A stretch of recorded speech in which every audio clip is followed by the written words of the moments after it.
திருப்பரங்குன்றம் நிகழ்வு என்ற விஷயங்களை எல்லாம் நம்ம படிப்படியாக பார்த்துக்கிட்டு இருக்கோம். அதில் இப்போது பூரணச்சந்திரன் அப்படிங்கிற ஒரு ஒரு மனிதர் ரொம்ப சின்ன வயசு பையனாக இருக்கிறாரு. 2 குழந்தைங்க இருக்குது. வருத்தத்தில்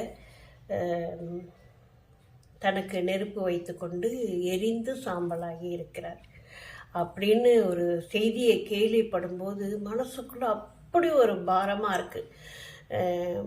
விளக்கு ஏற்றணும் தான், இல்லைன்னா நம்ம சொல்ல முடியாது. ஏன்னா அது நம்முடைய பாரம்பரியம். நம்ம அதுக்கான ஒரு முயற்சியை எடுக்கணும். எல்லா மனிதர்களும் ஒன்று திரண்டு ஒரு முயற்சியை எடுக்கணும்.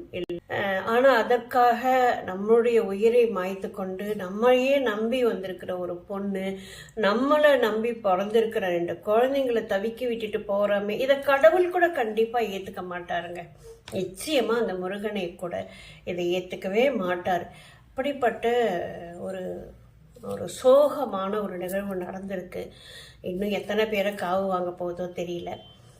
ஆனால் நம்மளுடைய இந்தியாவே மொழி இருக்குது, பல ஜாதி இருக்குது, எத்தனையோ முகங்கள் இருக்குது.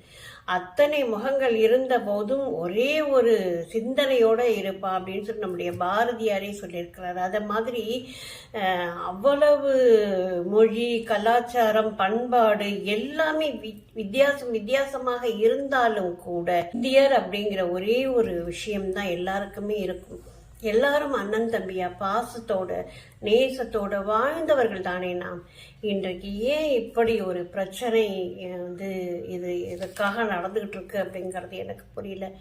தயவு செய்து நம்ம எல்லாரும் இந்தியர்கள் அப்படிங்கிற ஒரு ஒற்றுமை உணர்வோடு நம்ம இருந்தாதான் அந்நிய சக்திகள் நமக்குள்ள ஊடுருவாம இருக்கும் அப்படிங்கிற ஒரு நிதர்சனத்தை நம்ம யாரும் மறந்துடக்கூடாது.